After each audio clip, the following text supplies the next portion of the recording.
What's up? What's up? What's up, everybody? We are live, episode 62 of the Stand and A podcast. Once again, we back on. We about to get it cracking, everybody.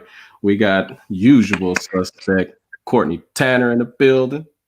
Bang, bang, bang, bang, bang. About to fire them shots. And then we also got Gary Kittleson, Gary John, 3D boxing. Yeah. Once again, man. Once again, it's on. Shout out to Michael Gomes and Aaron Sorial. Couldn't be here today, but we're gonna definitely represent. We got a lot of great topics that we're gonna be talking about. We done seen some great fights. So first, how's everybody doing tonight? How you doing, Gary? Good. It's good. I'm interested in talking about the Tank fight, the Devin Haney fight, and me and Cortney already started getting into the Canelo's next move before we got on air. It's going to be a fun show. There's fun topics to get into today. Yes, sir. Yes, sir. Courtney, what's up, bro?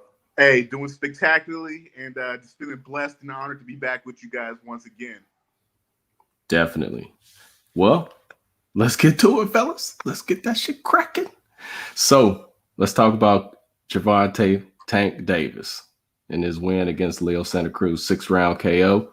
It was a great fight. Gervonta, he retained his WBA title, lightweight title, and wins the WBA super featherweight title. 6-round knockout. So let's just talk about, what's your thoughts on the fight? Who did you have winning up to that point as far as when the knockout happened, and how did you see the fight going? So let's start with Gary. How did you see it, man? I picked Tank by late knockout. The fight happened kind of like I thought it would. It just happened quicker. 2 rounds in, Santa Cruz looked really good, right? His volume was up. He was touching Tank Davis. I thought he won both the first 2 rounds. I said, okay, if he can keep this up for 12 rounds, he can have some success here. And then the 3rd round, you saw Tank really pick it up. And look, Santa Cruz wasn't out of the fight. He was landing his shots, but you could tell the momentum of that fight had changed in the 3rd round, and Tank's aggression was starting to get to him. And then by the 5th round, it was obvious that Santa Cruz, he was still landing. He was still having moments. Tank was in control of that fight, and it wasn't just a flow. And then that uppercut in the 6th round. I mean, that's going to be hard to beat for knockout of the year, knockout of the decade. Yeah. That uppercut was so picture perfect. I mean, you can't land a cleaner shot, and as soon as he hit it, the night was over. Tank's explosiveness and it's like his physical awesomeness. I mean, I know he's short. I know he's like 5'3" or whatever he is. Like, he's real short, but his explosiveness and his speed and his power at this weight class makes him like a little Mike Tyson. He's going to be so hard to handle with his power and explosiveness. Obviously, I hope the next fight is Teofimo Lopez. Probably won't be because why would it be? But I mean, those 2 guys are on a collision course. So the fight basically went as I thought it would go. I thought Santa Cruz would do well until he got knocked out, and that's basically how it went. I just thought that that knockout wouldn't come as quickly as it did. Word. Courtney, how'd you see it, man? Man, first off, that whole card was stupendous. Value for money factor, it delivered. I know a lot of people had gripes that, said it was a pay-per-view as far as the matchup and the undercard and whatnot, but that was some gladiator shit. Russell Crowe, Maximus Claudius, are you not entertained type shit. Everybody got laid out. Everybody got laid out. And thankfully, everybody walked out of the ring on their own reconnaissance. But I thought that was a great card. I thought that was a great pay-per-view for the times that we're living in and what was being presented. And it was Tank Davis's coming out to pay-per-view. That was a good opponent based on their records. Leo Santa Cruz is an opponent. What Leo Santa Cruz has accomplished in the past few years. As far as how the Tank Davis Leo Santa Cruz fight played out, Leo Santa Cruz clocked off that job way earlier than I predicted or that I anticipated. I honestly, I thought Leo Santa Cruz was going to present a challenge, and I said the last broadcast that I thought Leo Santa Cruz was going to present or ask some questions of Tank Davis that were going to be hard for him to answer, and he answered them pretty emphatically with the finish to that fight. And just with Leo Santa Cruz, who he is, what he's accomplished in the game these past few years, that was, to me, colored me very impressed and very surprised and very happy to be proven wrong on that instance. Tank Davis did the damn thing. As far as going back to like the Gary's comment about knockout of the year or whatever.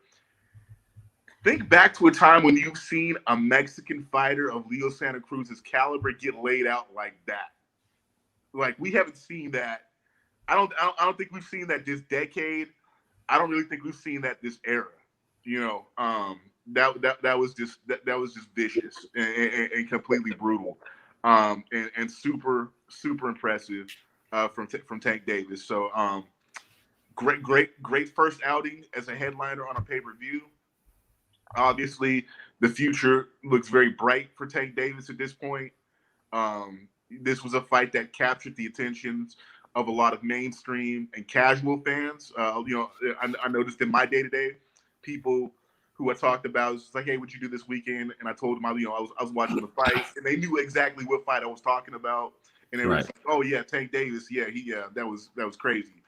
So even if people, even if a lot of casuals didn't order the fight per se, it had buzz. Just when word of that result got out, it had people talking. So I mean, that's where it starts. That's going to be Tank Davis's pathway to pay-per-view and mainstream stardom within the greater sporting world, not just within boxing. So that was pretty much how I saw it. And to give a complete perspective on what on how I saw it, Tank Davis, I still saw a lot of defensive liability. I was watching Ak and Barack earlier on DAZN, and they had an interview with Ryan Garcia, and they asked him what he thought. Ryan Garcia and Tank Davis they've been egging back and forth at each other. That's obviously a build up to a fight that has future potential. They asked Ryan Davis what he thought about the result. He said, he was mildly impressed, whatnot.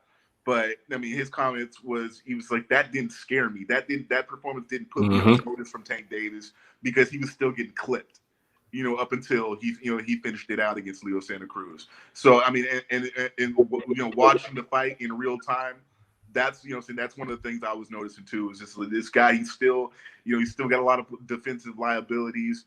He's still dropping his hands at points where he doesn't need to drop his hands. He's still getting hit with some flush shots. But I mean, both of them, Tank Davis, he's showing when he has these fights, he's showing a lot of chin for for this point in the game. Leo Santa Cruz, he's a guy who is pretty much renowned and known for having a very solid chin. Right.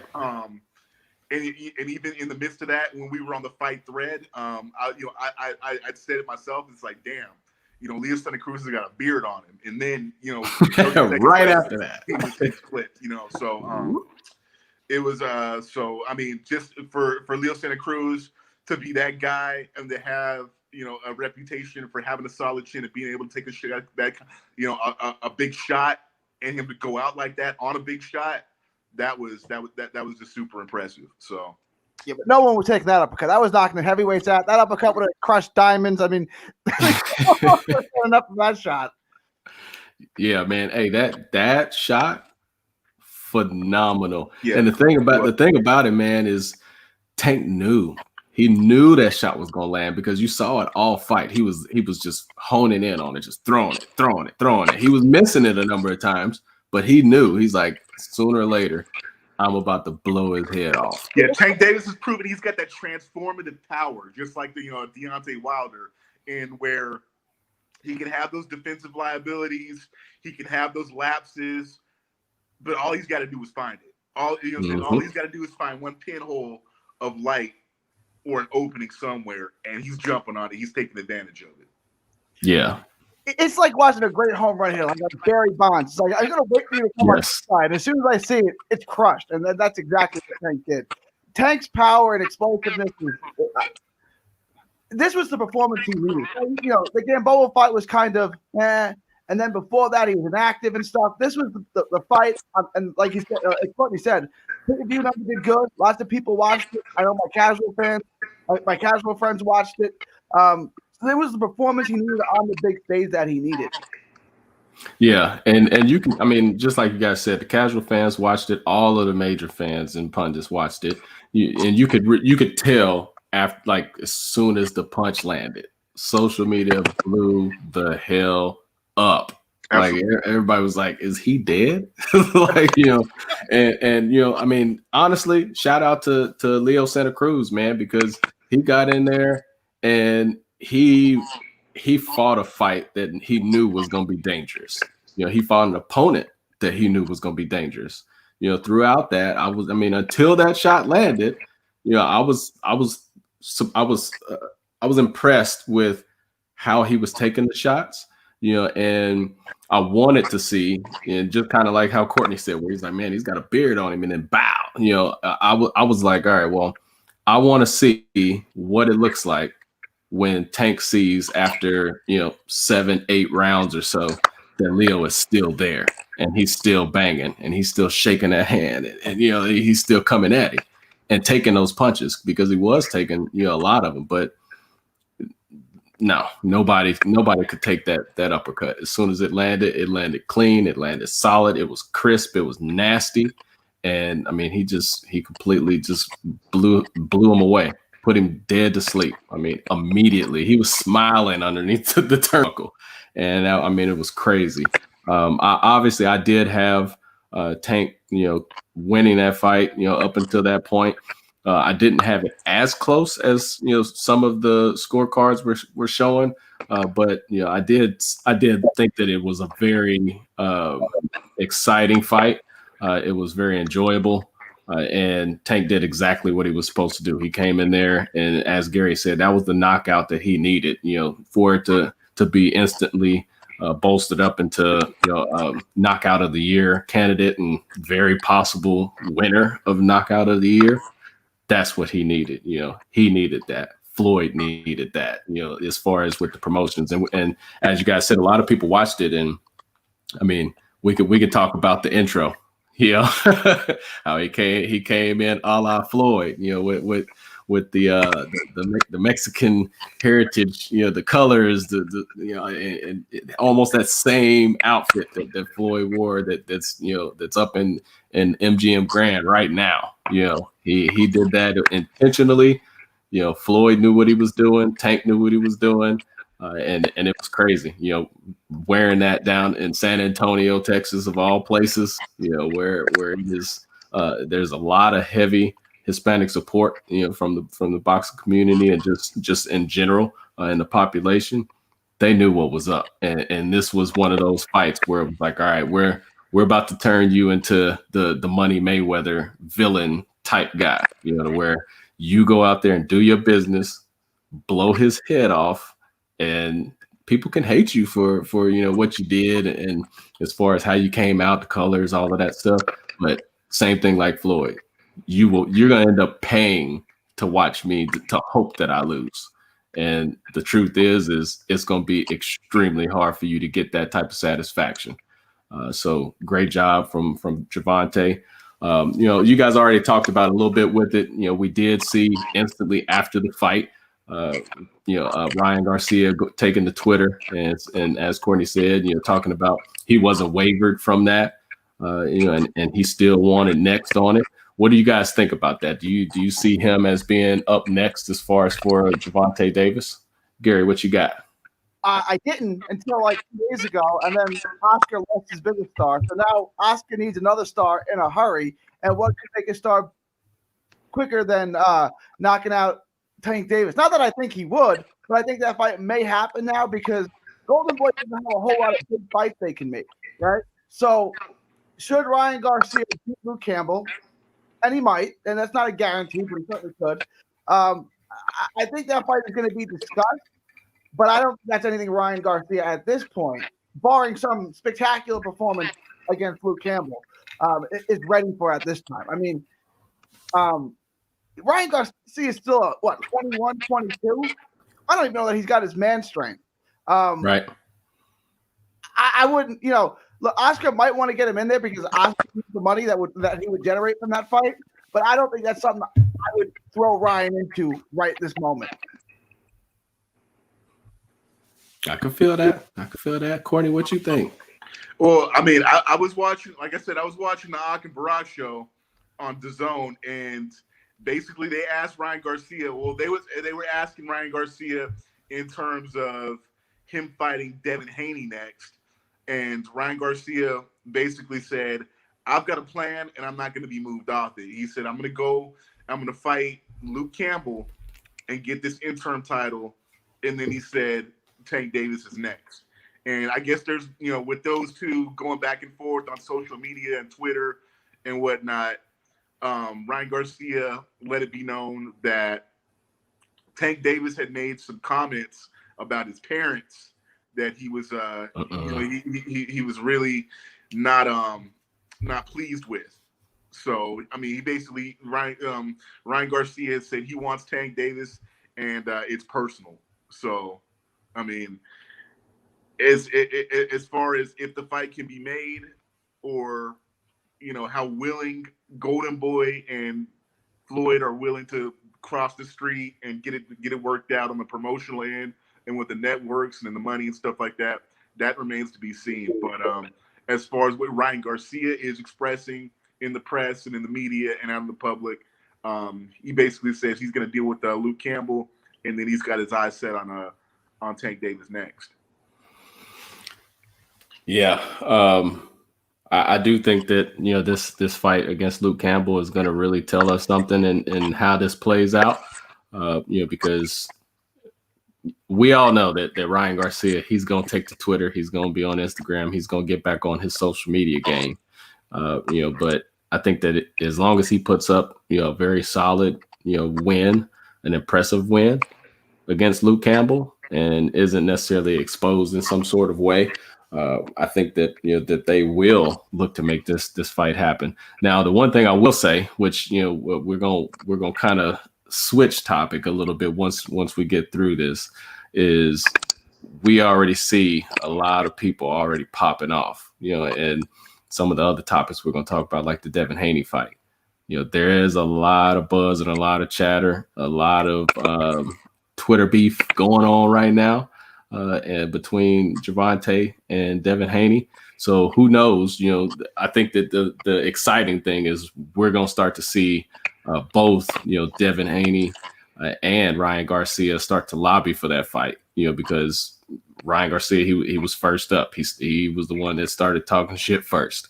But now with this Devin Haney fight, there's a lot going back and forth between Gervonta and Devin Haney on social media. So we'll see how that happens, because we know how sometimes some of these social media battles can push some fights together a little bit, a la Lara, how you pull up on a press conference and start calling you out. Next thing you know, you fighting him. So we'll see how that goes, because that's going to actually be very, very exciting when we're talking about all these different fighters. What are y'all's thoughts about what's next for Leo Santa Cruz? Cortney, what you got on that one?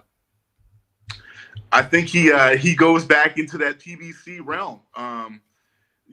As far as I don't see him. I think this was a fight. This was a statement made against him that he's not ready, or he doesn't belong at 135. He's not a lightweight. I think what we're gonna see is him basically go back down to 130 and see what's popping there. On the PBC side, I can't imagine that there's a lot. A 130 or 135, really. But the sad thing that we've seen with Leo Santa Cruz is we see a lot of filler fights with him. And we see him fight a stream of really nondescript guys until he gets into, you know what I'm saying, a big fight or whatever. So I don't really see anything major for Leo Santa Cruz upcoming within the next, fight or two or three. I think he's going to take on some ready-made guys on the PVC flat platform and basically just build back up to a major fight against whoever is next on the horizon. But I mean, even if we're looking at it realistically, even the long term, it's not. It's really hard to see a big fight in his future. But I mean, I guess we're gonna have to see how the 130 and the 135 landscape really pans out. Yeah, Gary, would you agree? Yeah, I pretty much agree with everything Courtney said. The one name is, would Gary Russell Jr. come up and fight him at 130? I know Gary Russell Jr. Only fights once a year, and he's never fought at 130. Do it for other guys. So, I mean, it just seems like if they couldn't make it when they were both at 126 for so long, why can they make it now? I don't know. But that's the one fight I would say. Otherwise, can they get JoJo Diaz, right, to come over and fight him on PBC, on Fox or Showtime or whatever? That would be the other part I want to see. Because I don't think Santa Cruz is done, although coming back from a knockout like that is always tough. Like, I've always been a Santa Cruz fan. I like watching Santa Cruz. He always gives fun fights. He's a fun offensive fighter. I don't think he's done. I think he got knocked out by Tank Davis. I mean, it happens. Like, he'll be back. And I think he can still beat a lot of guys. I want to address a comment from shout out to Stephen Fogmeg. Yes, sir. He chimed in with a comment on there. He said that Golden Boy and Floyd have done good business in the past or whatever. That was the past, though. That was when Floyd. Me and Gary were talking about that before we showed up on air. Is that there was a point where Floyd was touting himself as a free agent, as his own promoter or whatever, but he was basically tied to Golden Boy as a Golden Boy fighter.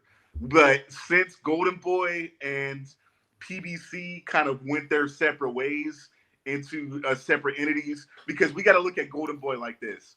There was basically we saw Golden Boy reconfigure when Oscar De La Hoya and Golden Boy, when Richard Schaefer left the entity and started his own promotional entity.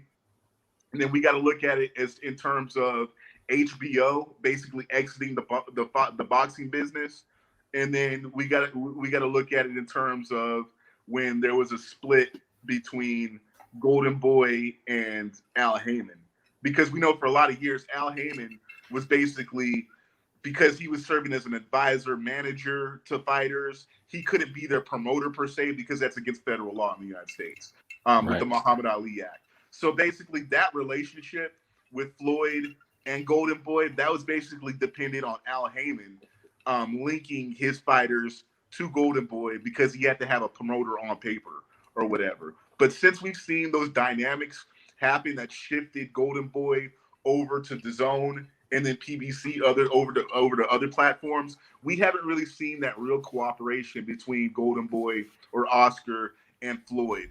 And and when we mention Floyd as a promoter, we got to draw Al Heyman into that mix too.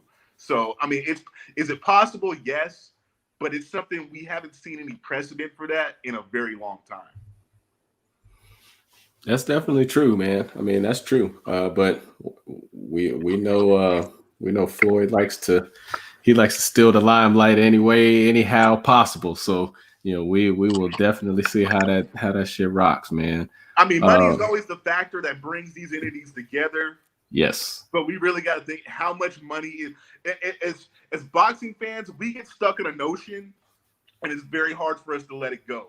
And I think we fall into magical thinking that because we want to see this fight and that we're boxing fans, we kind of get delusional that the rest of the sporting public enjoys boxing as much as we do.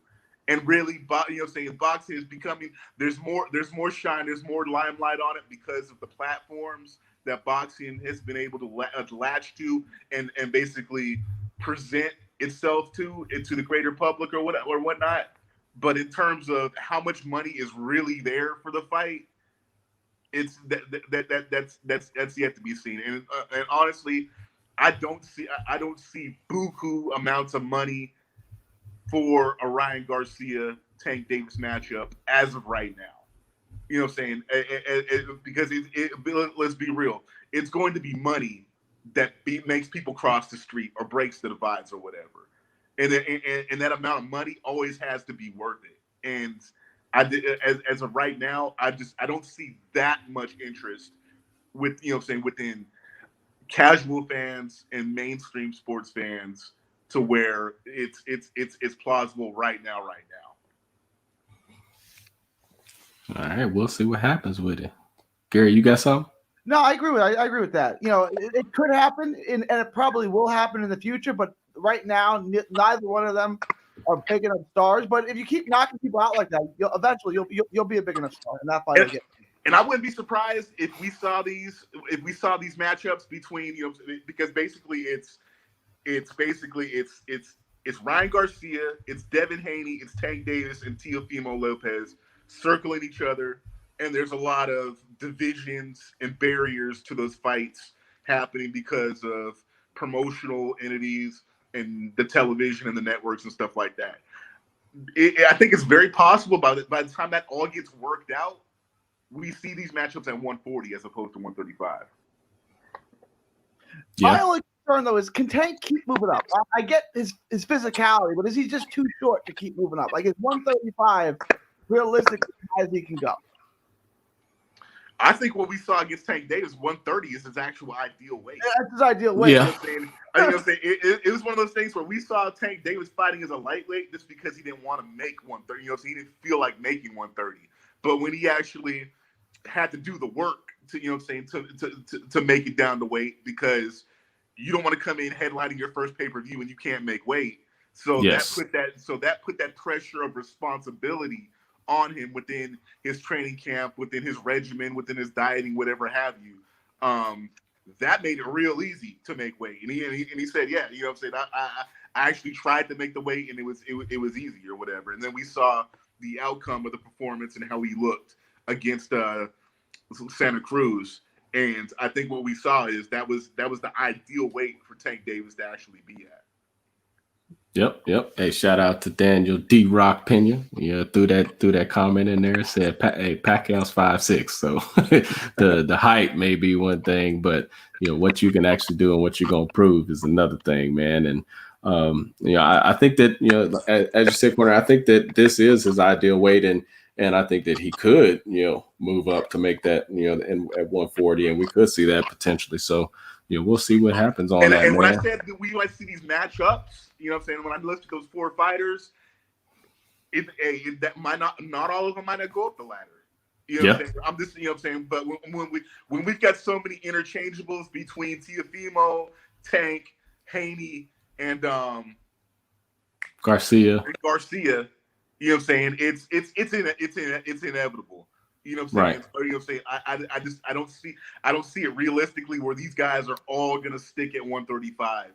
Just for the opportunity to fight each other. And a lot of times fighters go up in weight to put pressure on the other guys. It's like, all right, if you want to do this, all right, come up the scales and see me. Am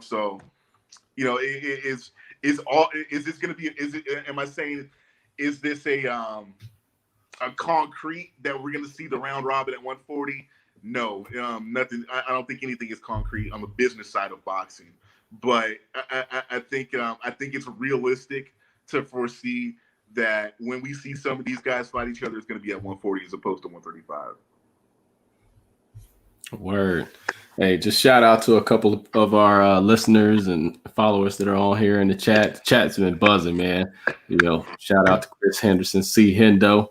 He said he needs to get in on the next one. We definitely hook up with him, link up. Shout out to Charles Raphael Rule. He said and we do need to talk about that a little bit. He said, his thing.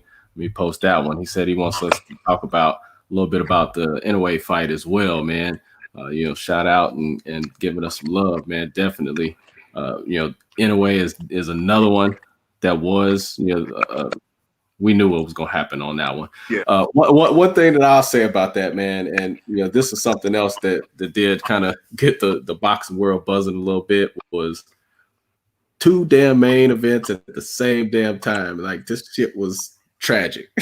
Like, it came down to literally like They even No, man, they went head to head. It was like 2.5 minutes of a gap or so from Inoue and their ring walk to Tank and them starting their ring walk. I mean, everybody was pissed. Like, that's one thing we definitely got to get that a little bit better and get that stagger going, because I think maybe Inoue was in round 2 or 3 as soon as the Tank fight started.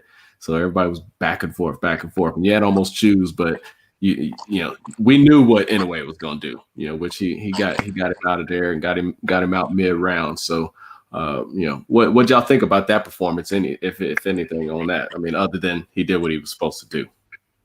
Well, I paid $75 for the Tank Davis fight, so I was watching. Damn right. No, Inoue's performance was that guy Jason Momoa. He's got some chin. I mean, he ate so many shots until that final right hand came in and took him out. But that guy Jason Momoa is almost too tough for his own good, because he's a decent fighter, but you can't keep eating shots like that from Inoue. Like, Inoue's an animal. I mean, he's got to fight Rigo next. I want to see Inoue fight the best boxer. I know that's not going to get made because of the promotional issue, but that right there would be such an incredible fight. You have the master boxer against the knockout artist. Like, if I could make any fight in the smaller weight classes, it would be that one. No, but I thought Inoue's performance was perfect. He's a seek and destroy guy. You know, he's the perfect boxer puncher when he sees his moment. It was a great performance by Inoue. Yeah, we know, Cortney. Hey, you one of the kings when it comes to them smaller divisions, man. Yes, sir. But I mean, as far as that, like, I totally agree with you, man. As far as those being simultaneously broadcast, I think that was bullshit. We could have got a little bit of a stagger. Both promotional entities knew that those fights were going to go down at the same time. And the sad thing to say is, with boxing going digital and being available on mobile platforms now, I think we're actually going to see more of that than not, because I think Bob Arum went ahead and made that call knowing that, because when I met Bob Arum in Oklahoma City for the Alex Salcedo fight, when I actually met the guy, he was sitting in the front row and he was looking at the Michael Conlon fight that was going on in Belfast. So he's very hip to people being able to pick up their phone and watch one fight and watch another, whether it be live or watch it on the TV or whatever. So I think that was just a symptom of Bob Arum knowing where the technology has taken us in our viewership of boxing and sports in general, and was just saying, hey, you know, this is the date that's opened up. This is the date we're going to do it. Yeah, I recognize that a lot of boxing fans are going to be watching this pay-per-view. But I'm going to go ahead and put my shit on because you can pick your phone up and watch it, you know. And that, I mean, honestly, that's what I did. I had my iPad Pro going on the on the seat next to the couch, and I had the pay-per-view on. So I was pretty much watching them both simultaneously. But I mean, it sucks because when you're doing that, you kind of take attention away from one to the other. You can never really give one fight your sole focus. And I think most people are like Gary and have this mindset. It was like, well, I paid $75 for this pay-per-view. I'm gonna watch this, and I'm gonna run the other fight back. You know, so. But as far as Inoue's performance, it was kind of for me. It wasn't very satisfying because I've had my heart set on him either rematching with Tanner, fighting Casimero, or getting it in with the Pantera. He was on the undercard of the Tank Davis fight. What is this dude's name? Gary. It was like the undercard of he was. Oh, but I know you're talking about. But anyway, there was, you know what I'm saying, there was you know what I'm saying, there was some big time matchups that I was really anticipating Inoue being in, and I know because of the COVID, a lot of that went to the wayside. So what we ended up with was Jason Maloney, who is, you know what I'm saying, who was a very, very decent fighter. Him and his twin, you know, who fought a banger against shout out to Joshua Franco.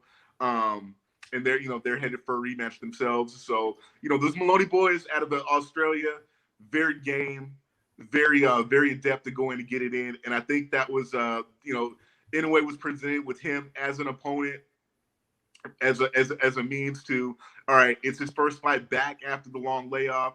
It's his first fight in the States. It's his first fight on, on ESPN. They wanted to put him in with a guy who was going to come forward, who wasn't going to be scared to engage, knowing that the result that happened was going to be the result. So, ultimately, people, when they see you and they see you for the first time, and you get that big knockout like that, and it's a dramatic, emphatic knockout like that. Look at Triple G's first fight on HBO did for his career.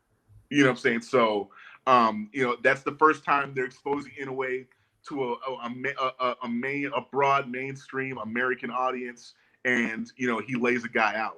So, you know what I'm saying? That was to me, that was strategic. But as as an Inoue fan, and knowing what he's capable of, and knowing what he can do at the highest echelons of the sport, and mixing with the top dogs in the smaller weight divisions or whatever, I'm just really looking forward to seeing him, maybe get that rematch with Donaire, or the winner of Donaire Obiali when they do it, or Casemiro, because Casemiro, hard hitting, big big time, hard-hitting Filipino fighter who's trying to be in the mold of Manny Pacquiao. So, and who also holds a piece of the overall title at 118. So those are the fights I'm really looking forward to. But as far as the viewership and the American public and the audience, we got to wet our whistle on Inoue. For people who are fans of Inoue or who know about him, first good look we're seeing from him in a while. So, it was what it was. Yes, sir. Got D-Rock, Daniel Pena, saying that unfortunately in a way, he'll never be a real headliner. The simultaneous events don't matter. But for most of us, we watched that Inoue fight the next day, and he's right. I did too. I was on the same thing that Gary said. It was like, hey, I'm going back and forth. I'm looking to see if it was gonna start. Like, it started. I watched a little bit, and I'm like, man, I didn't pay for this Tank fight. Let's go. I gotta roundly disagree with the notion that Inoue will never be a real headliner. I think that remains to be seen, and it's gonna be. And the thing is, with being with Top Rank, Bob Arum is a master of marketing you to your demographic. And you know what I'm saying, the Asian community is the fastest growing demographic in America. And what Bob Arum does really well is he takes those ethnic fighters and markets them to their base, and then makes it so that people outside their base can access them, and they become accessible. And then that's how that mainstream stardom and recognition starts. So, am I saying Inoue is going to be a headliner? Not necessarily. Or, I mean, it's going to be a big time headliner? Not necessarily. But, I mean, to say that he'll never be one, I think it's too soon to say that. I mean, a lot of people said that about Lomachenko, that he would never be a big time headliner. And, the Tank Davis, the Teofimo fight, with him being featured in it, I mean, he carried that promotion against Teofimo. So, I mean, there's a lot of space between now and potentially there or then, that that a lot can happen. So it's going to be all about how he's marketed and all about how he's presented to the fans. So, and then from a skill standpoint, Inoue has definitely got the skills to pay the bills, and has definitely got the skill set to bring people in, because ultimately people love to see people get knocked out, and that's what Inoue does. So he's a fighter who is definitely going to give you value for money. I think the only limitation with Inoue making it big as a recognizable headliner in the States is if he's going to be able to master English. And I mean, we've seen Canelo, who speaks English, but for whatever reason refuses to speak English, and in front of the cameras or to the media, to the press. But I mean, he's fared pretty well.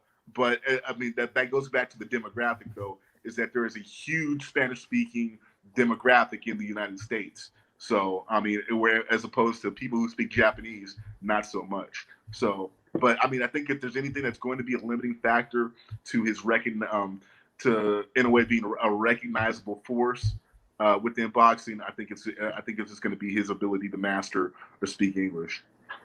I just want to. I speak Italian and English. Like, if you don't speak it as your first language, like it's a tough language to speak, right? And like, I'm sure Canelo can speak it fine, but like, there's so many intricacies in the language. Sure. Like, I don't want to say anything with that. It's going to come back and bite me, right? Like, that's not what I meant to say, but the language is weird and it came out wrong. So like, Cotto wouldn't speak English for the longest time. English was fine. Just doesn't want there to be any confusion and say something that backfires on you. Yeah, Daniel, right. Man. I see your comments, man. Just come back to the show. Just come back to the show, man. Just come back to the show, bro. Just come back to the show, man. We miss you, man. We fucking love you, man. Hey, just come back to us, bro. Just come back to us, man. You want to be a part of this so bad, and you can be, man. We're waiting for you, dog. We're waiting for you. We're here to embrace your ass. Come back, bro. Come back. Fuck this, you know what I'm saying? These thumbs, man. Come back to the show. We want to hear your voice, man. The people need to fucking hear you. Come on, Daniel. Come back to us. Come back. Hey, definitely love the Rottweiler, D-Rock. Hey, so what, you know, like you said, you know, Inoue is arguably a top 3, and you don't think it's too late for that draw? Either one, and you don't think it's too late for that? No, I don't think it's too late. I mean, he's at this point, he's more or less universally rated the top, you know what I'm saying, within the top 5, you know what I'm saying, where you put him as 3 or whatever. I've seen some people who have him as number 2 or number 1 or whatever. But I mean, there's still time enough for it, you know what I'm saying, for his brand to grow. And I think he's arguably got 2 more divisions in him. You know what I'm saying? And when you go up in those divisions, you're, you know, as you know, the thing is, American fight fans, we really don't, as speaking to us as a block, we really don't pay attention to little fighters. It's really hard for us to have love and admiration and have a big following for guys who are smaller than 126. You know what I'm saying? So I think as he goes up to 122, 126, as he goes up in those weight classes, that's going to draw more people in. I don't know if it's a psychological thing or whatever, but like, American fans really don't like watching smaller fighters, whatever. Yeah. I think that's a damn shame.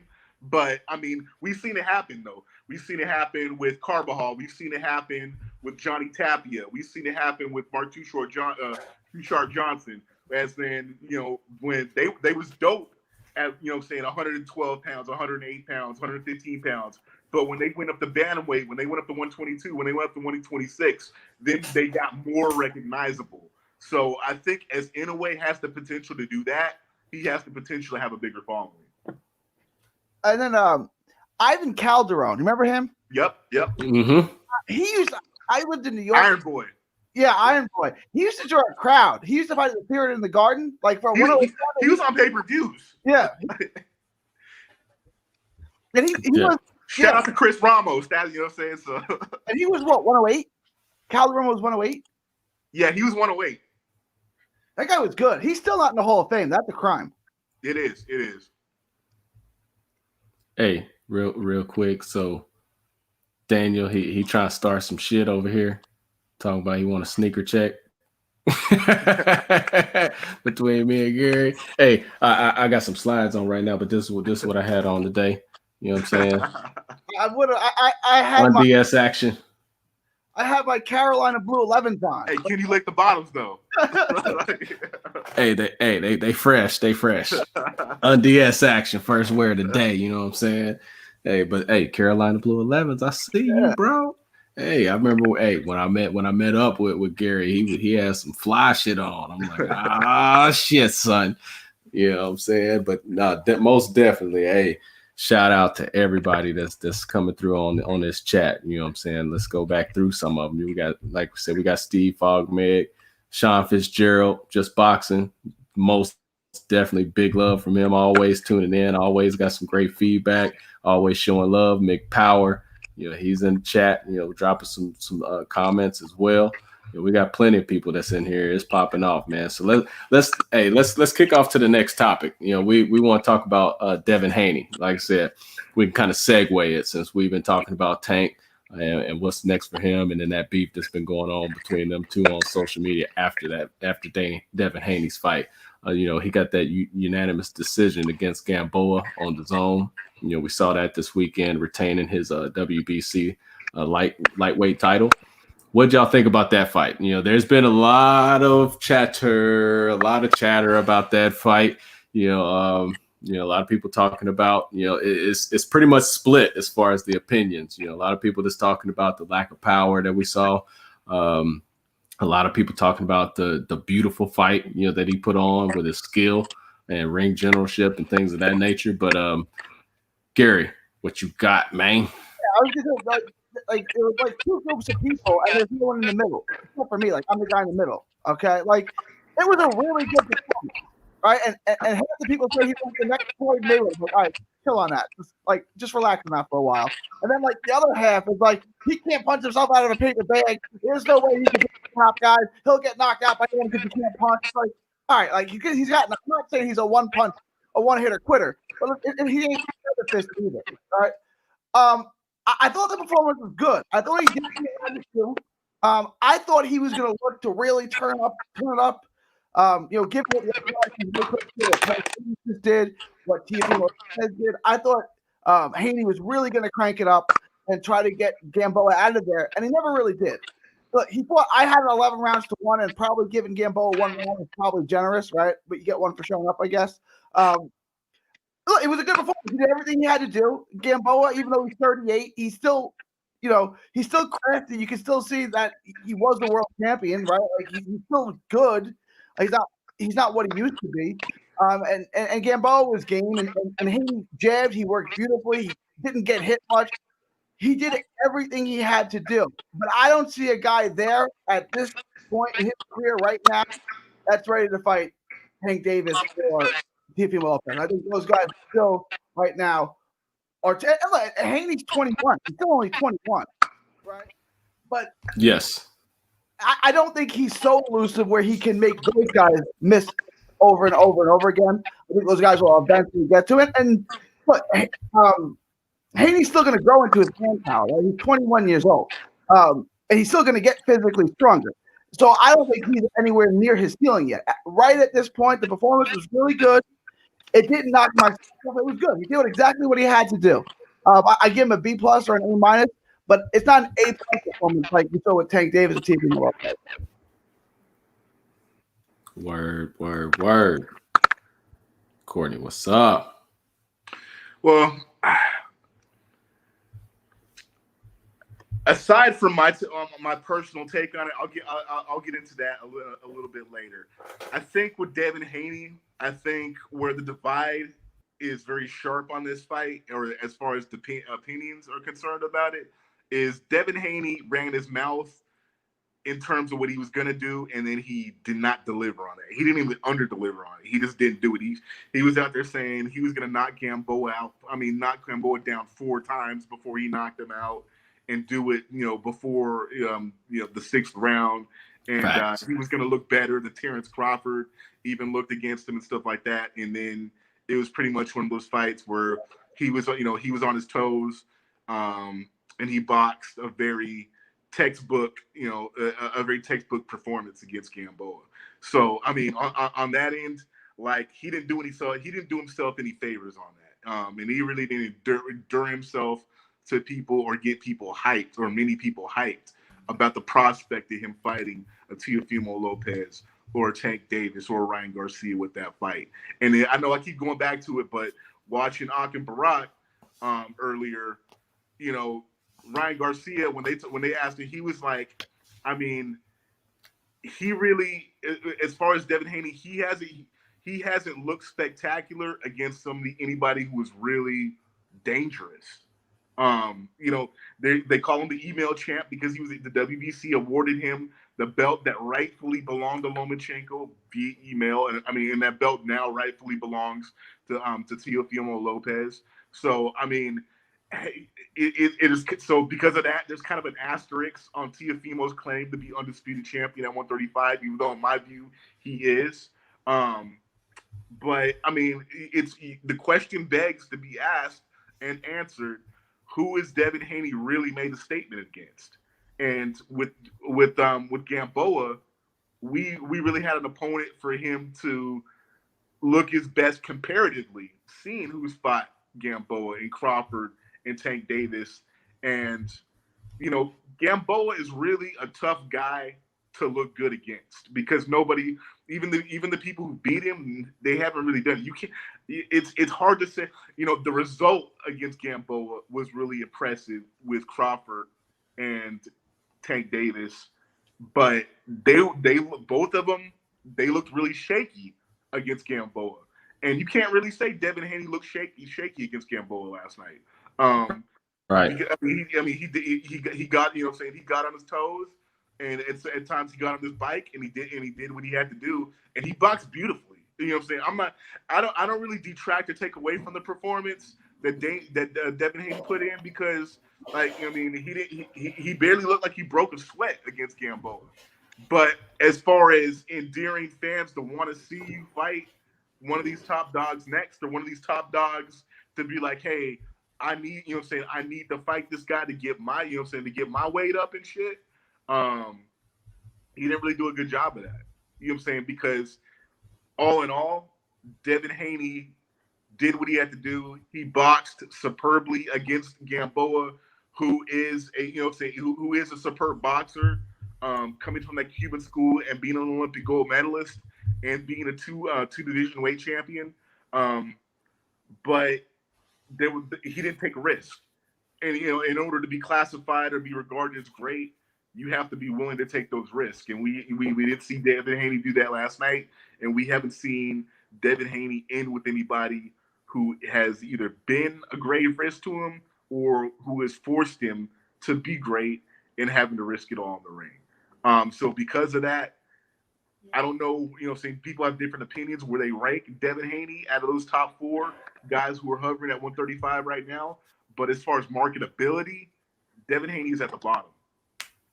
Because the purist, and I think it's the purist within the boxing fan community are really high on this guy, as they should be, because his skill set is just magnificent. Right. But in terms of what we've actually seen out of him, to where we're clamoring for him to fight the upper echelons of where he's at and where he stacks up against. He's the least marketable. He's the guy who has done the least to capture the imagination of the fans right now.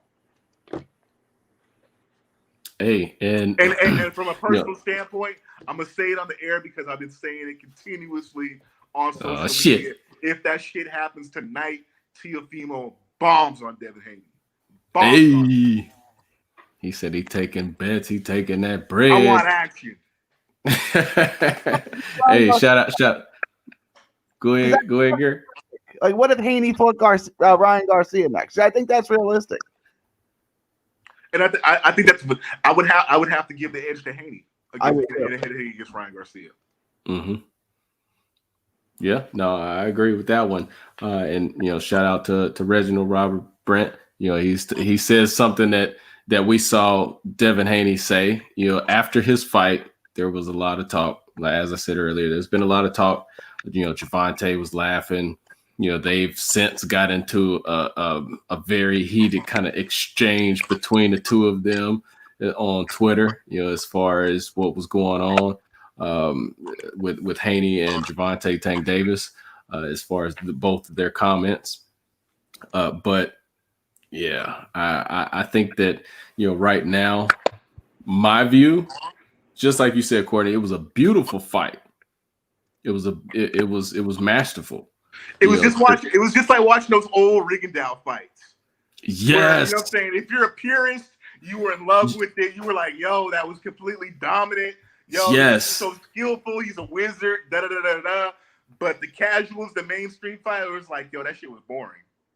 You know what I'm saying? That's the sense I got from it. Yeah.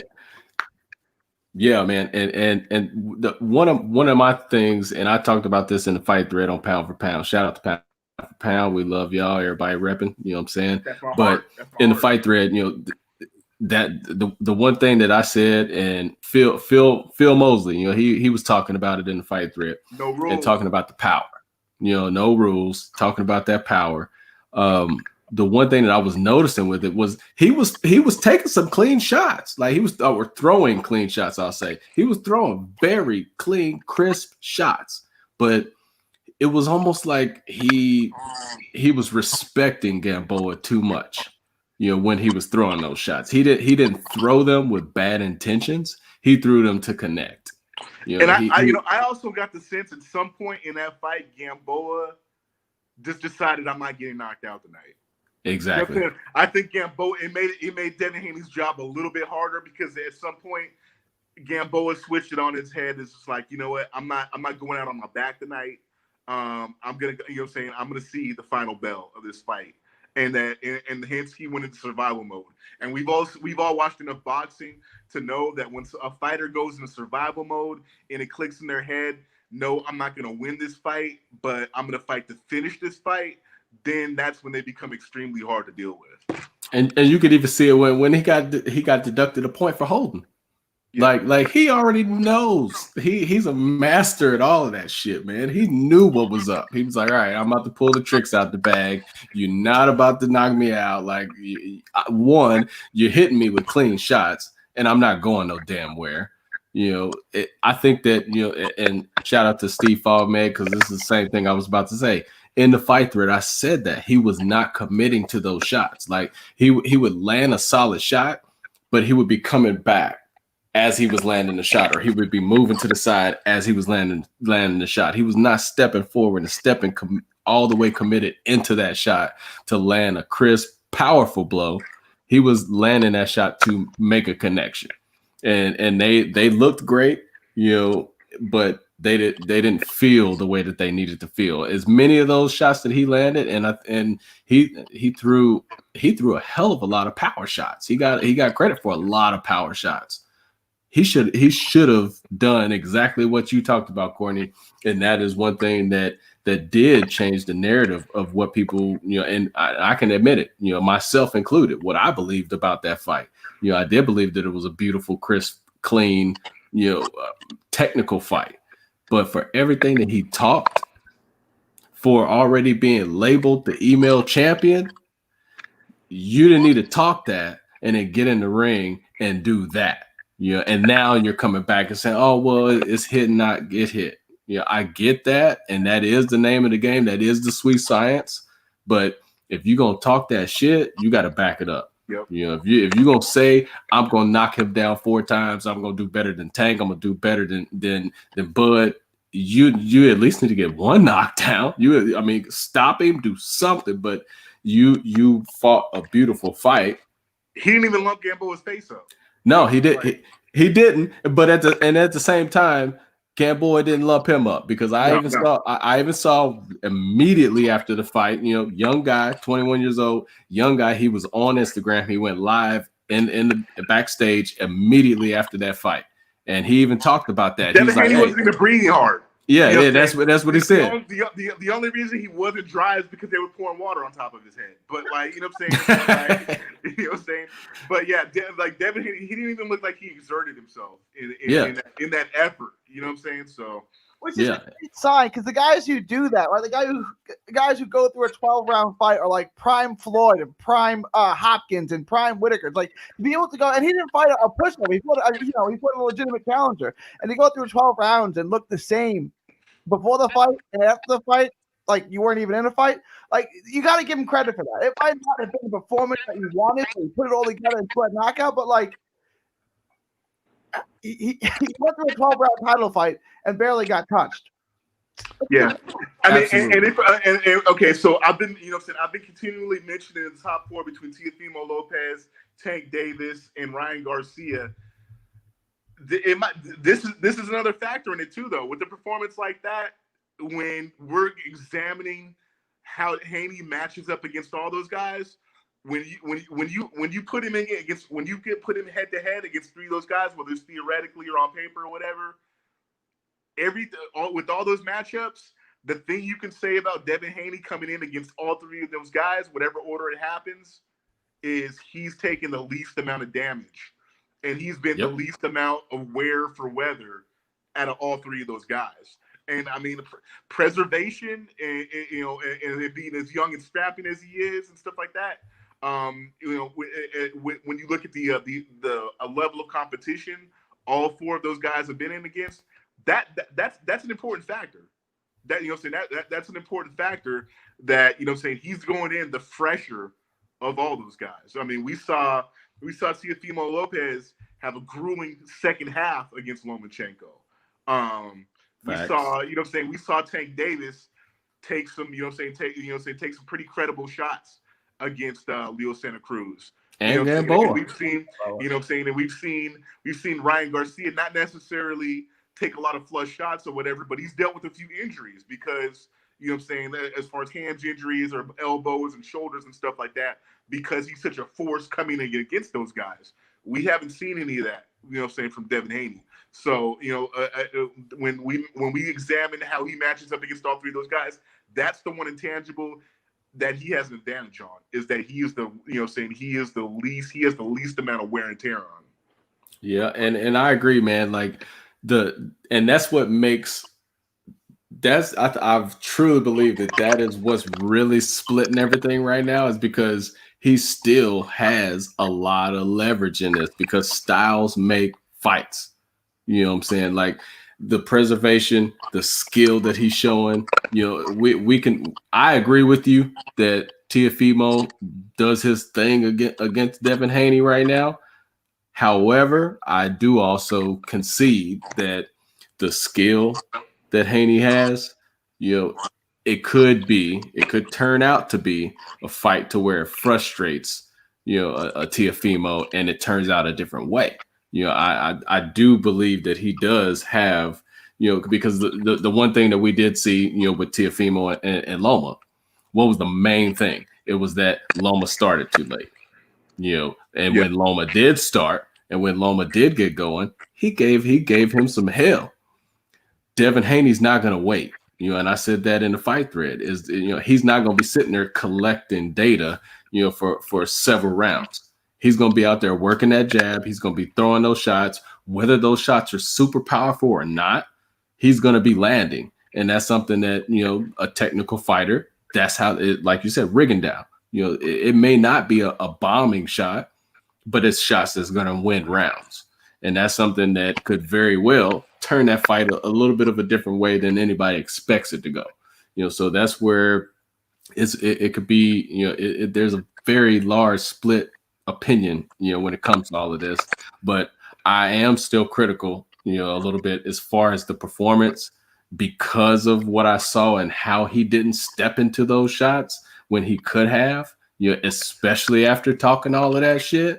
Step into them shots, young man, and really show what you got, because I do believe that he has more power than he showed.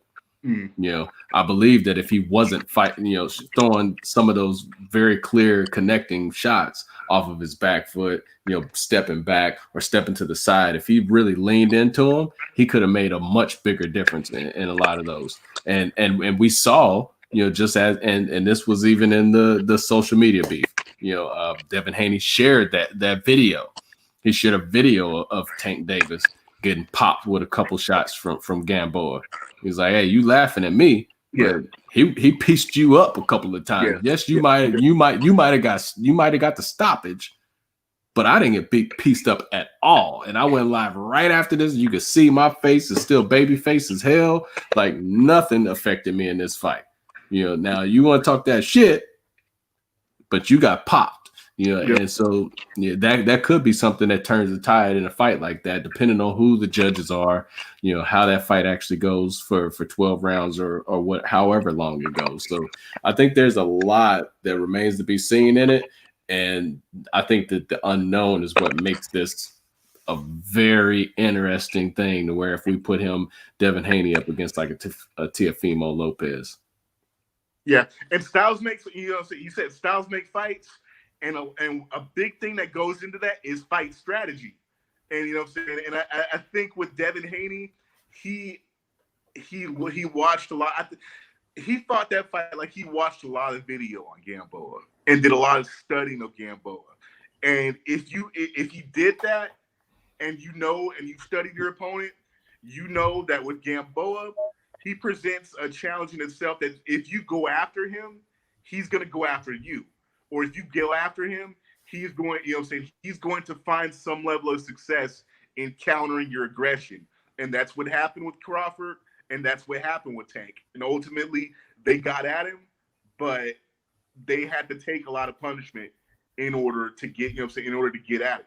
So I think what might have factored into that as well is Devin Haney. Yeah, he talked a certain game, but when he went in there and started implementing his fight strategy, I think Haney might have come to a conclusion that if I engage with this guy aggressively, he's gonna lay some shots on me, and I don't feel like taking those shots.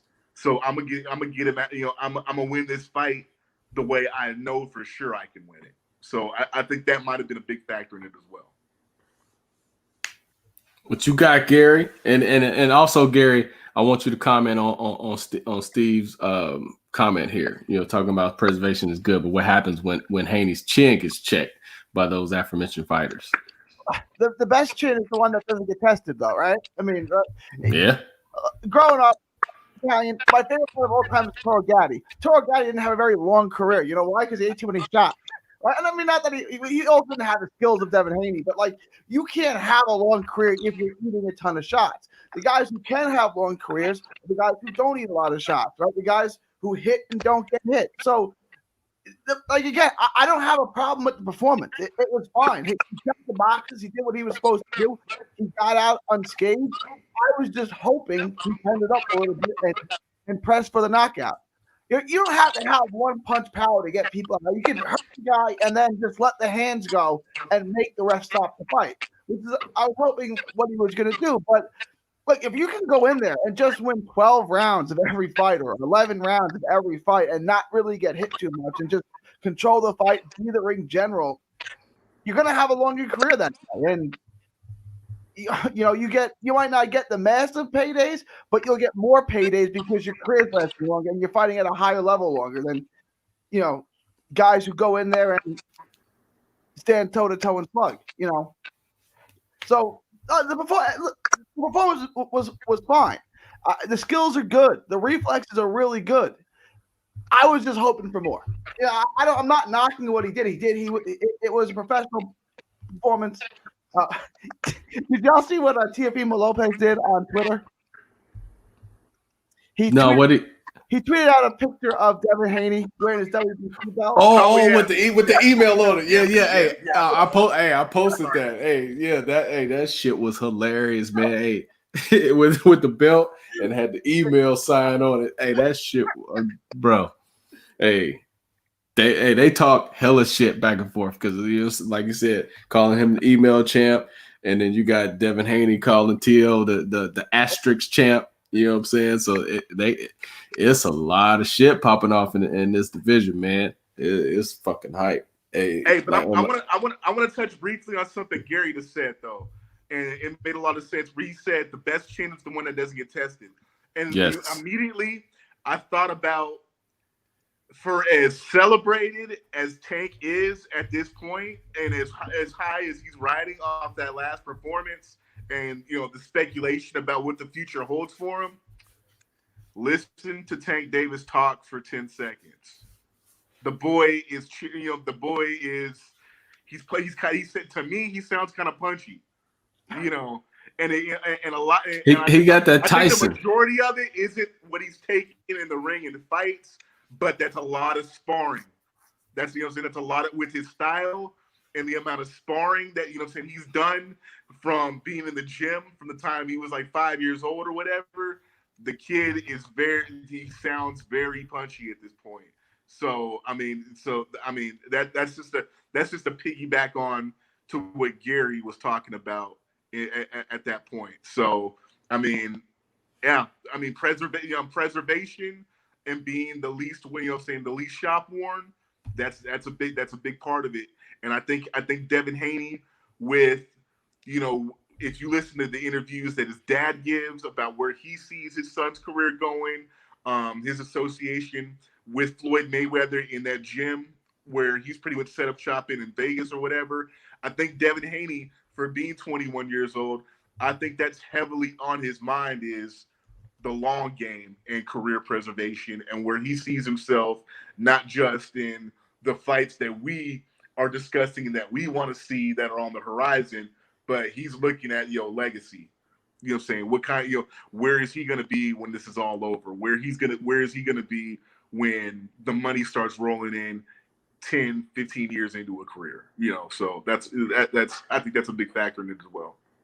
Yeah, you talk about legacy. What about that picture that I shared where you got Devin Haney and he's like 11 through 14 or some shit, and and he's sitting there with Gamboa, and, like, hey, this is a mentor of mine, and then next thing you know, you got the next picture and he's like knocking him upside the fucking face. Hey, that's legacy right there. Let me show you something. You showed me something as I was a young pup, but let me show you something now. And that's crazy. But it's easy to present it like that when you're fighting your mentor and he's like 17 years older than you. Exactly. Yeah, that too. 38 at this point or whatever. So and he still has the skills. He's got the sensei-isms, enough to hold you and get a point deducted and still make the fight and not get knocked out. Coming after an injury. A major injury, where they even talked about you see a lot of people that just are not the same after that. And you can sit there and you can come in and a Gamboa can come into that fight and last all 12 rounds, against somebody like that said that he was going to knock him down 4 times and get him out of there in a spectacular fashion that we haven't seen before. So shout out to your Yorkies Gamboa, because, hey, either way it goes, he made it all 12 rounds, and he did what he needed to do to survive that fight. Whether he passed that torch and said, "Hey, you got me, young buck. You got me, Daniel's son. I made it, and you ain't knocked my ass out. So take your ass on, and I hope you do great." You know what I'm saying? All right. Canelo. Let's talk about Canelo being released from Golden Boy and the zone. Reaction on that free agent status. We already know, and we seeing it on all sorts of streams and social media streams and websites and everything, that he is targeting a fight with Caleb Plant for that IBF super middleweight championship. What's y'all's thoughts on that? What's your thoughts on him, getting out of his contract? Because we already saw that there was the lawsuit going on, all of this back and forth, the paperwork being refiled, all of this shit. Now we see what's happening. Now we see where it's at. So what's your thoughts on that? And then also, what's your thoughts on, the fight with Caleb Plant? Gary, what's up, man? I love the fight. If I could pick anyone for him to fight at 60 or 68, it would be Caleb Plant, right? To step up and take that fight shows that, to me, that he wants to fight the best guys, right? So I love the fight. I don't think there's a better fight. I don't know who's going to win that fight. Like Caleb Plant's skills and speed are so good. But Canelo's Canelo. Like, I really don't know who I would pick in that fight at this point. So it's a perfect 50-50 fight. As far as getting out of his contract, it had to be done, right? The zone was trying to get him to fight for half of his guarantee. He agreed to take a 30% pay cut, and they were like, "No, we need to take a 50% pay cut." I mean, I thought it was crazy to say he's going to take a 30% pay cut. Take half my pay? No. Like, the guaranteed contract is a guarantee for a reason, because it's guaranteed. If I were him, I wouldn't take a one-dime pay cut, because look, we signed a contract here, pal. Like, you're gonna honor the contract. And it seems like the zone couldn't or didn't want to pay him that much, and they reached an agreement. And for the time being, Canelo is a free agent. And I was talking to Cortney before the show started. And like, we can't see him being unattached. What I do see Canelo doing is signing small, short-term deals, right, to optimize himself, right? Like, he's fighting Caleb Plant next, like let's say that fight does happen, which it looks like it will, I'd say he signs a 2-fight deal. Try to fight Caleb Plant and then fight Jamal Charlo next.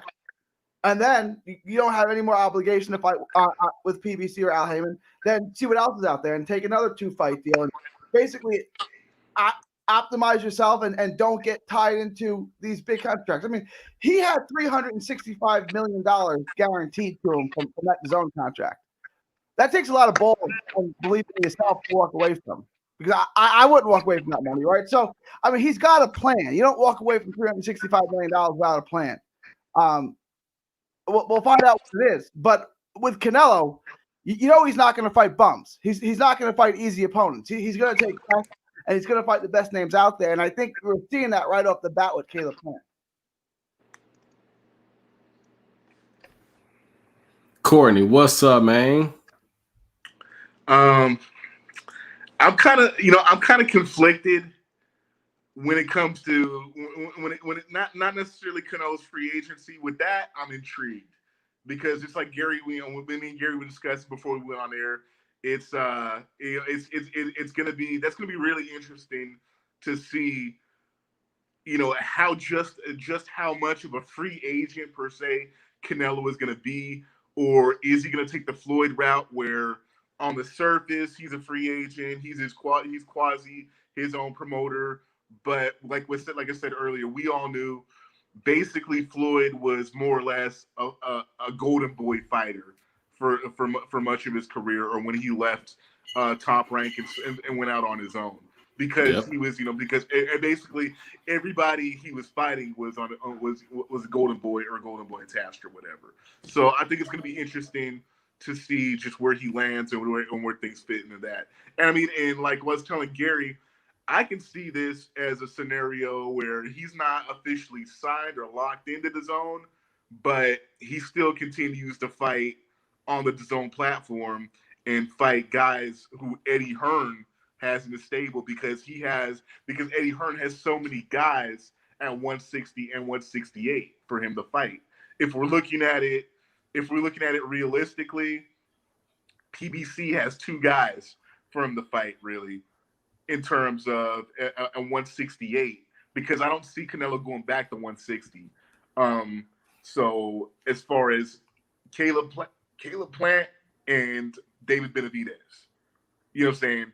I mean, unless Jamal Charlo is willing to come up to 168, which he says he is, and I can't see him not, for the amount of money and exposure and the legacy aspect of him being able to do that and potentially get in a fight with Canelo. But I mean, if we're looking at the sheer numbers and the volume of opponents from 160, from 68, or guys at 160 who come up to 168, they're mostly with Eddie Hearn. So I mean, I can see Canelo dipping in over on and aligning himself with Al Heyman on the PBC side. I can see him, not attached or not contractually obligated to the DAZN, but still fighting on the DAZN against guys who Eddie Hearn promotes. But I think as far as marketability and where he could make the most of the situation is if he got with Top Rank and Bob Arum. The only tricky thing about that is Bob Arum really doesn't have any 160 guys or 168 guys who he could fight. The thing about Bob Arum and Top Rank is they got all the smoke at 175, and you know what I'm saying, like we know Canelo just beat Kovalev, but is Canelo really willing or capable of staying at 175 and crossing swords with guys like Benavidez and I mean, not Benavidez, but Beterbiev. Yeah. And, you know what I'm saying? And guys like that, of that stature. So, I mean, that's that. But as far as but could you imagine Canelo being on that ESPN platform? I mean, that would be crucial. Just as far as the promotion, the marketing, the whole digital universe that they could devote and invest in Canelo and bumping them up and getting maximum exposure. Nobody does that better than ESPN right now. Nobody does that better than Top Rank. And the thing is, with ESPN, if you look at ESPN's parent companies of Disney, and then Disney owning ABC, and ABC being basically ESPN being a subsidiary of ABC. That's huge for as far as mainstream exposure, as far as even possibly getting like network fights on ABC or whatever. That could be huge for its exposure and its earnings potential.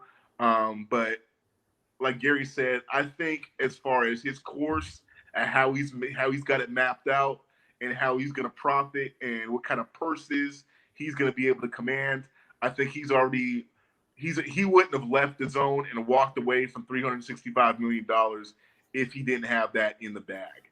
But I mean, on the zone side, where Gary was talking about like them asking him to take a pay cut and, it's being like, dude, I'm under contract. I'm guaranteed certain amounts, but then DAZN coming back and asking them to take less or take short money per se. I think with DAZN, their main hang-up is they if they were going to pay that much money, they wanted him to fight opposition that was commiserate with that amount of money.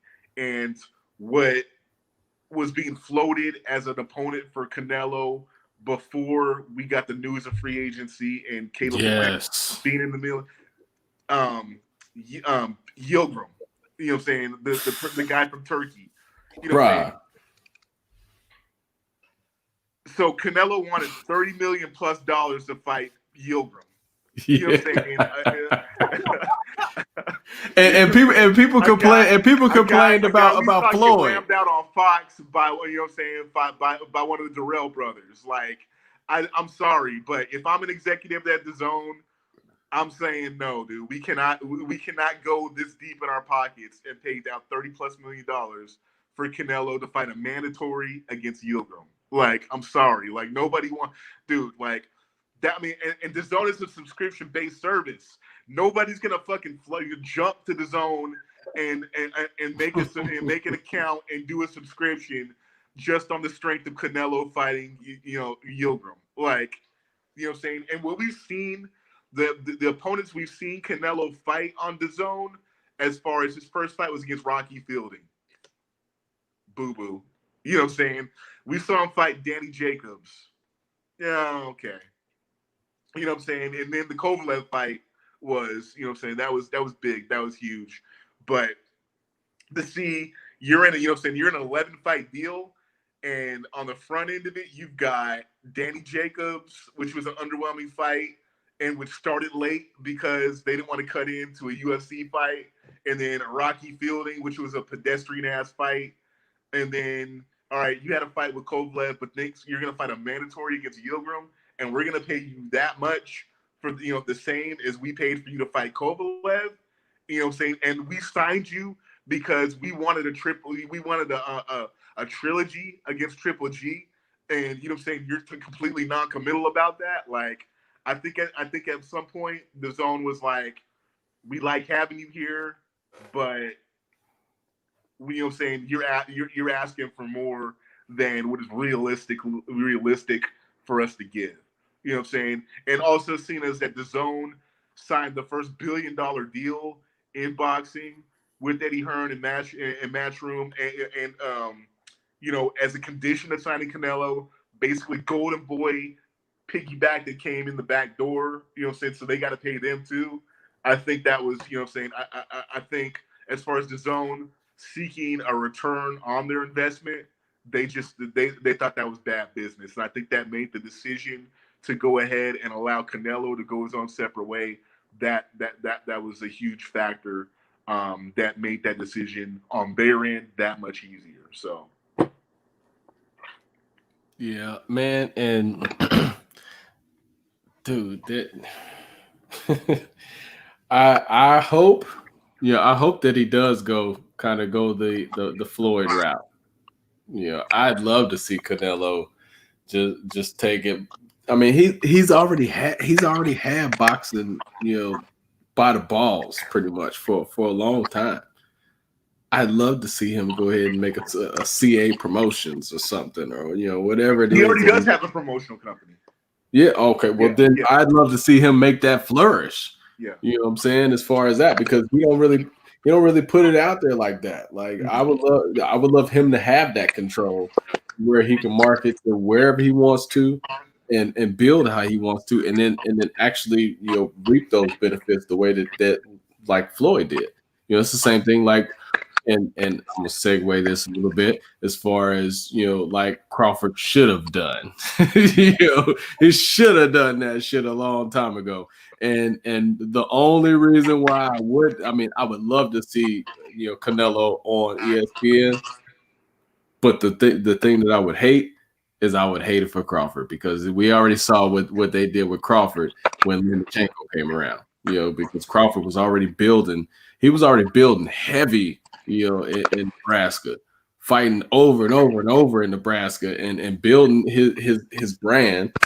And Lomachenko came around, and they rose straight with him, put him on the side a little bit, and bolstered Lomachenko into the golden child as far as that.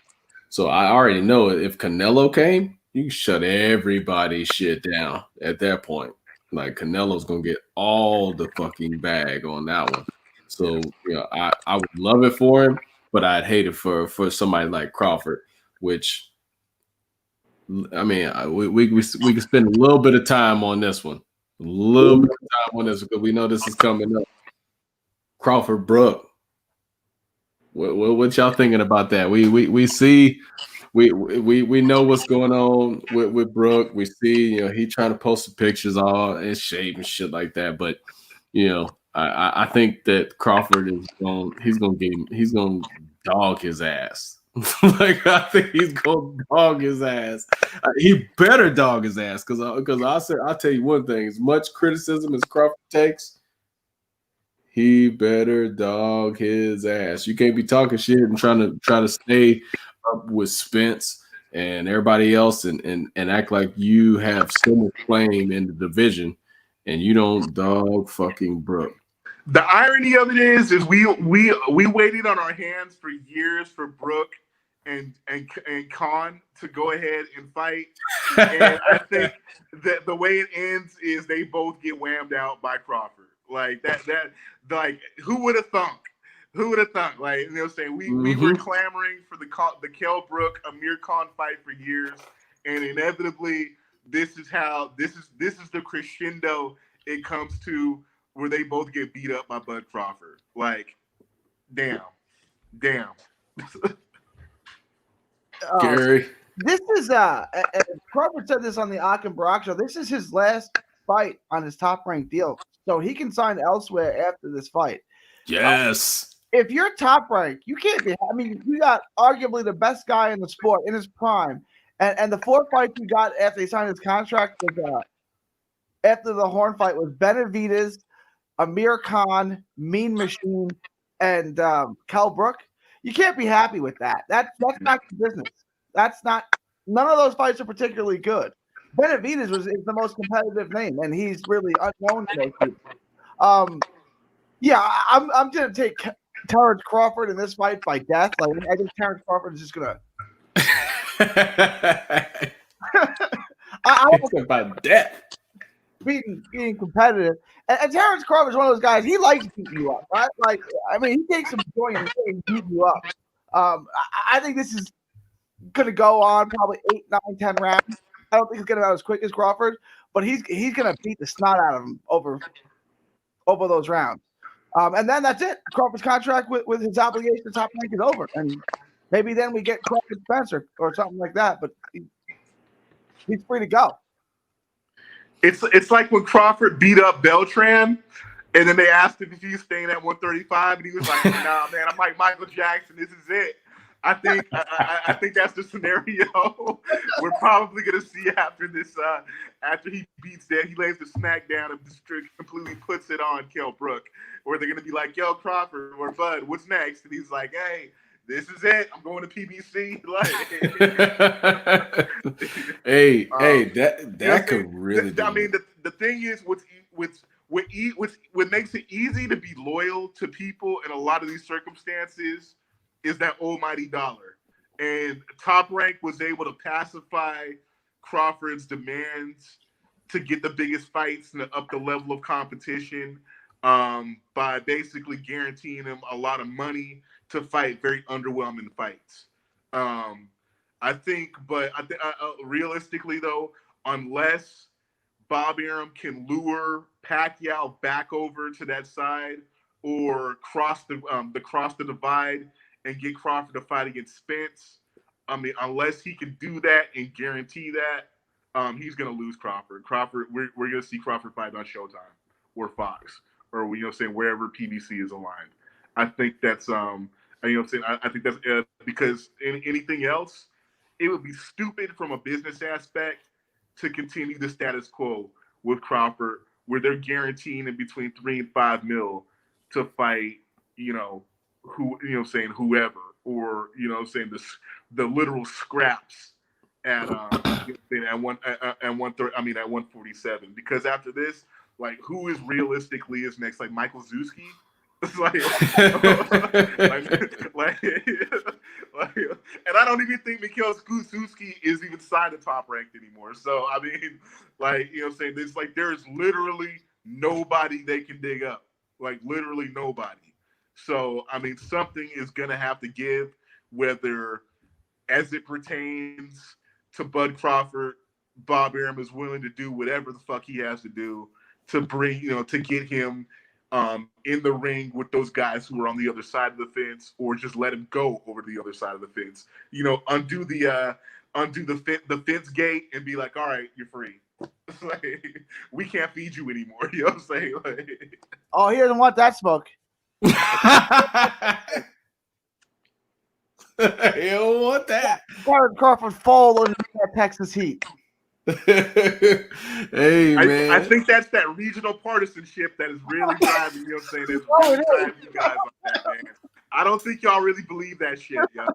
I don't think you really believe that shit. No, hey, no. But as far as where he could be forced, but I do, you know what I'm saying, like something like that, but as far as the actual fight itself. And Virgil says he wants that smoke. You know what I'm saying? Virgil has been very direct and very vocal about saying he wants some of Bud Crawford. So, I mean, hey.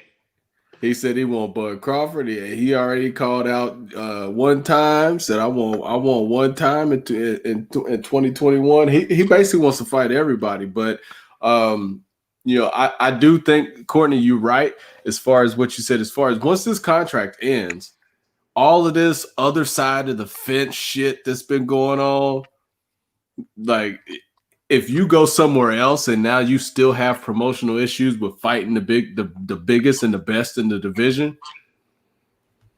it's over with. You already took Crawford's the money. Position will be indispensable.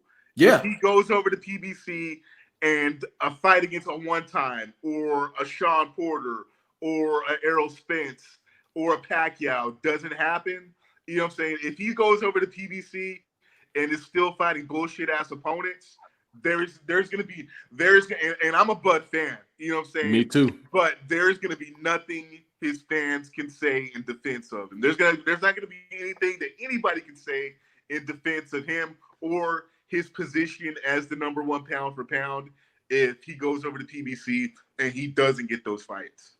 And even if he doesn't go to PBC, as much shit as he's been playing lawyer ball on this shit, dude. Like as much as he's talked about the other side of the fence and trying to make the other points about, hey, well, let's forget all of this because these fighters have fought and they've been on the other side of the fence. As much of the defense that he's put forth on that, like either way it goes. If you get released from this contract and you do not start fighting them fires, nah, there's some big problems. There's some backlash that's gonna come from that, man. Well, I mean, on that end, I think Crawford I think Crawford fully recognizes this. He can't do a Canelo. He needs a promoter. Like, you know what I'm saying? Crawford, he needs a promoter. I mean, he can go to the zone route, but that's basically he gets 2 potential fights against a Virgil Ortiz or a Maurice Booker or Hooker, and then he finds himself in the same predicament that he was. He gets if he exits his the top rank, universe or sphere of influence it's gonna have to be PBC or nothing. Yep. What if Top Rank gives us a crazy $10 million guarantee? They would be stupid. I They would be stupid. but I'm saying, And Bob Arum is far from stupid. So I mean, I just Hey, he better not, especially after he had to put him on the shelf right now with all of the COVID shit and how he basically came out after, Crawford said, like, hey, I'm not doing this. Like, he said that on the business end. Like, I ain't signing up for this. Like, unless y'all gonna like kind of recoup where we gonna miss out of the gate and all of that, you can hang it up and I'm gonna talk shit for right now. Yeah. But Aram said as well, I'm about putting these fights out, so I don't give a fuck whose name it is. I'm putting these fights out. And if I got to skip over some people, I got to skip over some people. And that's what he's done. So, yeah, I think that it would be kind of stupid for him to do that. And I would hope that he don't. Yeah. Now, what I do hope, and I've been saying this for like years and years and years, please feed Pacquiao to Bud. Can I get that finally? Pacquiao was on record as saying his wife did not want him to fight Crawford. Can I get it? He would not let him fight Crawford, yo. Like, so I mean, you can't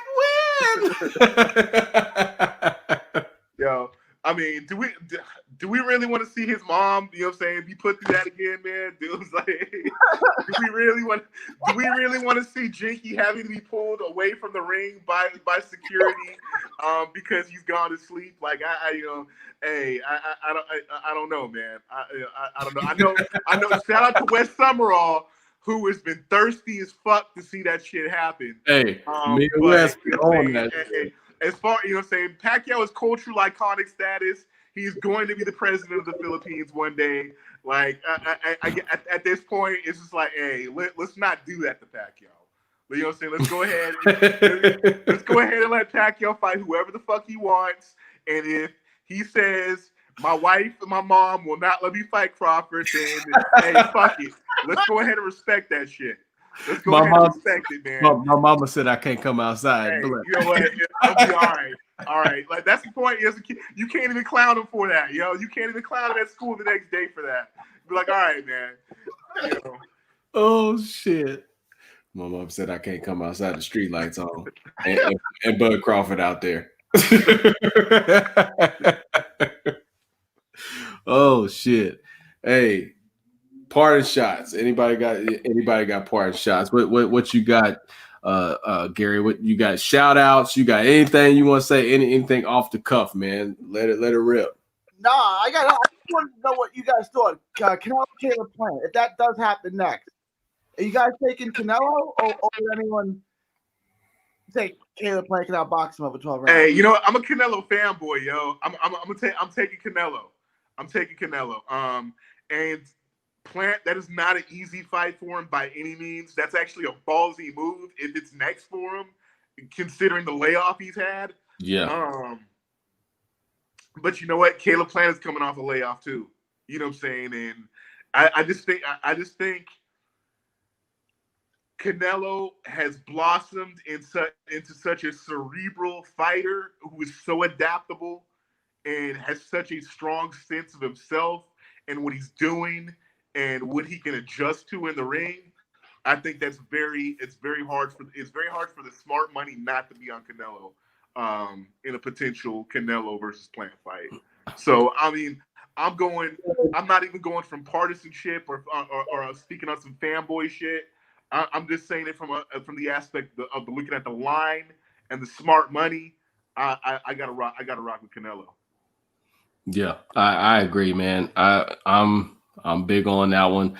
I can almost like see some of that fight happening and it being super, super exciting. It being one of those fights where, Canelo has to dig in his bag a little bit more and bring out some shit that he's learned from fighting all of the great opposition that he's fought over the years. We've seen him year over year over year. He fights great opponents and he steals things and he makes it his own. Yeah, and I feel like with somebody like Caleb Plant, he will absolutely challenge Canelo. But one thing that we continue to see with Canelo is once he does get challenged, he bosses up and he raises up over that shit, and he shows what he's got, and it proves right. It proves right. You know what I'm saying? So I would love that fight, and hope. And as they're talking, it's supposed to be in Texas. So hey, let's please make that fight. Jerry, please make that fight. Let's make that happen here. You know what I'm saying? Because I would love to be there. You know what I'm saying? So I hope that happens. If it's San Antonio, if it's DFW, if it's at Jerry World, wherever it's got to be, the Star, I don't give a shit. Let's make that shit happen. It's going to be a fantastic fight, one of those fights to close out the year. But I do have Canelo in that fight, and an exciting one. I don't think that it's going to be a dominant one at all, but I think it's going to be super exciting. Yeah, I mean, because the intangible is what we just saw from Canelo. We saw him against Kovalev, where Kovalev was big and powerful. You know what I'm saying? And Canelo neutralized that by fighting small. He fought to the outside of the jab, and he neutralized that power with the upper body movement, and and was able to counter at the right time. With Caleb Plant, that gives us a little bit of a different wrinkle in that, because Caleb Plant is big and he's fast. So what we have to see, we'd have to see Canelo continue to be able to fight small and to make himself a very small target, but he would have to show a different wrinkle in that he would have to use timing in order to neutralize Caleb Plant. And I think that's something that Canelo is very capable of. But to neutralize somebody who's big and who's powerful, that's an easier proposition than being able to neutralize somebody who's big and who's fast. And Plant certainly is that. So that's going to be, to me, that's going to be the biggest intangible to look for in that fight. Gary, what you got, man? You guys are both taking Canelo, right? All right, then I'll be the absolute. Oh shit! I'm even confident. I think if they fought 100 times, both guys might win 50. Right? It's like, can Canelo slow him down? Can Canelo break him down to the body and make him more stationary? Or if not, can Caleb Plant just get on his horse, keep circling, and win the fight with the jab? I think whoever wins the battle of the jab wins the fight. Because Canelo's going to use his jab to get on the inside, work his body and slow him down, and Caleb Plant's going to use his jab to keep Canelo at bay. Whoever wins the battle of the jab wins the fight. So I'm 50-50 on it. But if y'all are going to both go Canelo, the hell with it. I'll go the other way. I'll take Caleb Plant. Hey, a divergent opinion is the hallmark of any great society and any democracy. So I was gonna. I thought one of y'all was gonna take Plant, so I was gonna, kind of like say this is a draw, but y'all both went Canelo, so I'll take Plant. I'm gonna down the road though, but for now, preliminarily, I'll take Caleb Plant. Hey, I'm gonna remember that. But would you put money on it? I got to see the line. If see, that's what I said. I'm gonna remember that. Y'all know I'm a betting man. I might lose some, but I win more than I lose. You know what I'm saying? Hey, it'll be a damn exciting fight. So I don't see no shame in that, because it will be absolutely exciting. So we never know what'll happen. But hey, one thing also before we end, shout out to former guest interview. We've had him on a couple of times. Regis Prograis made very quick work, in his bout, and also, welcomed a new child into the world. So shout out to Regis, glad and wishing all of the best for his family, and his newborn, as well. That was phenomenal. He came in there, banged out, got the interview done, hit the road back to Katy, Texas, and made that shit happen. Gary, did you? I think you said did you talk to him? Yeah, when I was down in Houston. Yeah. Yeah, I got to talk to Regis. That was before the fight. Yeah. Yeah. He's good. He says he's 140 is no problem. He's going to be at 40. I knew he had this kid coming. He's in good spirits. I mean, he was in phenomenal shape. And because there was a lot of rumors that he was going to be up to 147, and that's why he signed with PBC. But he says he plans on staying at 140. So I don't know what's next. I mean, I'm hoping to fight with Barrios, but there wasn't a whole lot of news, right? I mean, he basically, no, I'm staying at 140. I don't even know where that rumor came from. This fight's at 140, and that's where I fight at. So that was the Regis Prograde news. I mean, it was basically, there was not much to report on. Okay. Hey, a Barrios fight would be pretty solid. Barrios did work in his fight as well. And that's why I believe he's going to 147, because that's the only fight for him at 140 after that. You know what I'm saying? So unless some shit can happen where people cross the street and he can get the winner of Ramirez and Taylor. I know he wants Taylor again.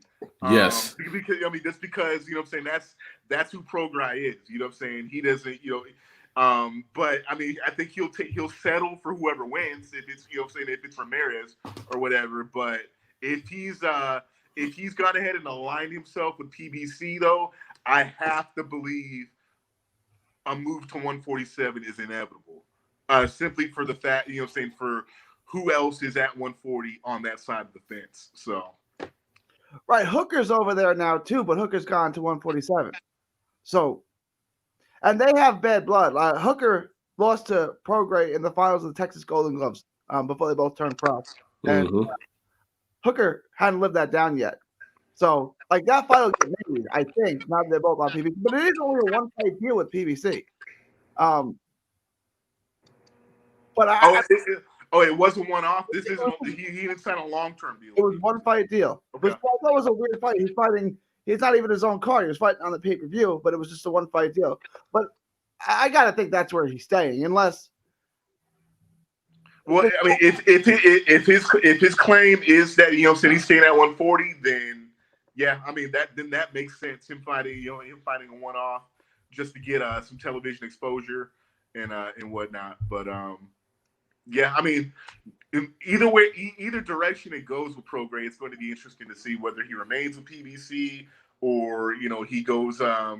He goes back and is fighting on top ranked cards or whatever. Because if I'm not mistaken, his actual promoter is the guy out of New York. It was Lou DiBella, but they split. Yeah, DiBella. Amicable split. So he's no longer signed with Lou DiBella. Okay. Yeah. So he is a free agent in regards to television and the promotional. As of right now, absolutely, yeah. Okay. Hey, that makes for some solid shit. Yeah, there's a lot of options, a lot of moves that could be made right there. So we'll see what happens, man. 140, 147, whatever's gonna happen, we know he's gonna be ready to bang. So you know what I'm saying? Hey, we didn't rock this shit out, fellas. We rocked it out. Threw in a couple extra topics. Love it. You know what I'm saying? Shout out to Gary 3D Boxing joining us. What's up, Gary? What's thanks for having me on. I'll always love coming on with y'all. Thanks for having me on. Hey, man, we always love having you on. Always supporting, always showing love. You know what I'm saying? Always in the trenches out there getting it in, seeing you doing plenty big things, man. So we love having you on and support you absolutely as well. Everybody make sure that you follow and check into 3D Boxing as well. Cortney, you know what I'm saying? Getting it in. The Burt Sugar. You know what I'm saying? You know what I'm saying? Hey, the Burt Sugar of boxing right there. Always into it, man. Hey, episode 62, Standing A Podcast. Shout out to Aaron Sarial. Shout out to Michael Gomes. Daniel, come back to us. Come back. Hey, we in the books. Next time. We see y'all later, everybody. Peace.